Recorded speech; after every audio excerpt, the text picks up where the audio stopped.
Advisor Transition Architecture number 4, episode 4, folks.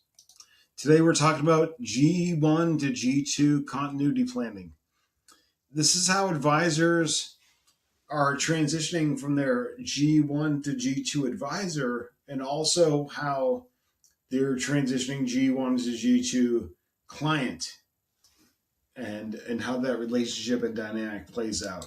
So let's start with this rhetorical question, but something to think about that a lot of folks have trouble answering. Would your top clients stay if you stepped away tomorrow? We're not talking about succession timelines. We're not talking about equity structure. We're talking about client confidence transferring from G1 to G2 tomorrow. If you were unavailable tomorrow, would your top 20 clients instinctively call G2?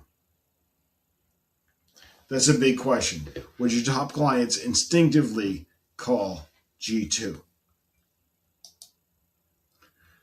In my mind, there's 5 hidden failure points with any transition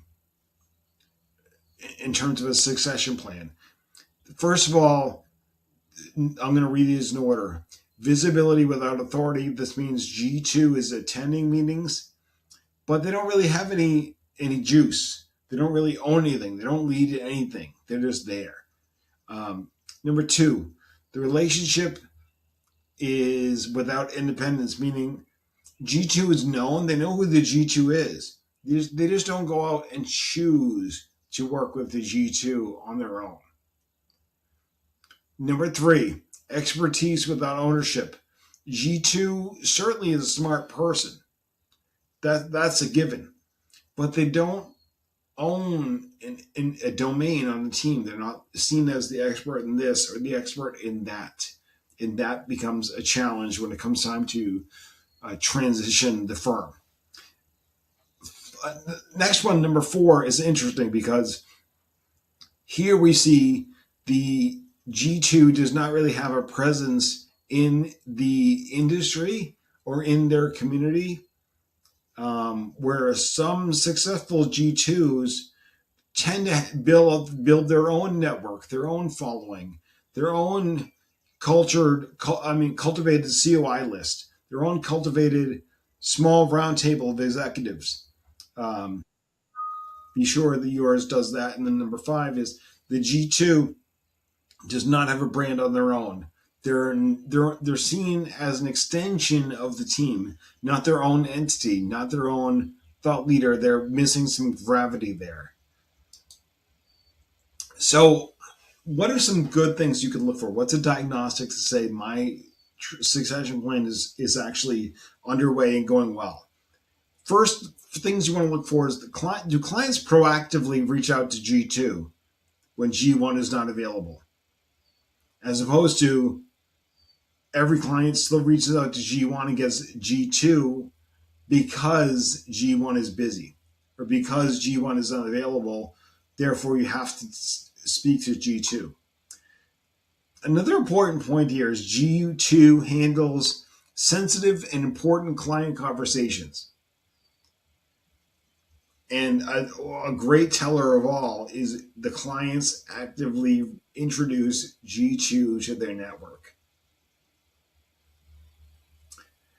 A couple more authority signals. G2 leads them specific verticals in the business. They're positioned specifically and expressly and explicitly as the next equity leader of the firm. And G2 directly communicates with clients without G1 having to caveat or frame in any way. They're on their own. And other things are important. G2 has a specific domain expertise. They're liquidity experts. They're M&A or tax planning, whatever the case. They own that domain for the team, for the firm. And below that, G2 hosts their own events. client events, client appreciation, COI meet and greets. The G2 owns that domain, owns that for the team.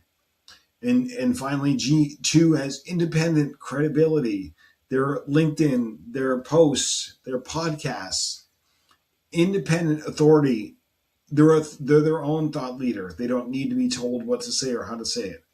So what I'd ask you to do in reflection is look at these signals and say, how do I score? How are we doing? And if it's a low score, then we should talk. You need some help. You're not there yet. You're not ready. Even if it's been going on for a long time, if you're not there yet, you're just not there yet. On the other hand, if you have a medium score, you have some things that are going well and some things that are not, and we can talk about that. Let's have a conversation about what is going well and what's not. And then finally, if you have a really high score and you're scoring on all of these or most of them, then good, great, good for you, good job, congratulations. It's going to work and it'll work well. So here's the gut check. Here's the gut check of what to look out for, what I look out for. First of all, G2 just introduced too late. And their position, like they're thought of as a service role, right? They have no visible authority. There's no continuity narrative around their story, around them taking over. It's just from looking at this from the client's perspective, it just doesn't work. Like G2 came into the story too late. This person's always been a service person all along. Now they're going to take over. I don't think so. I'm going to explore my options. I'm not really comfortable with that. So what I would suggest is that it's not so much any given firm has a continuity problem. It's a timing, it's positioning, it's sequencing. That's the issue. Timing, positioning, sequencing. That's how to have the conversation. It's not about do I have a plan or not. It's how effective is that plan. So the real question isn't does G2 attend meetings? It's would the client feel equally confident with G2 as they would with G1? If the answer isn't clearly 100% yes, then we have work to do.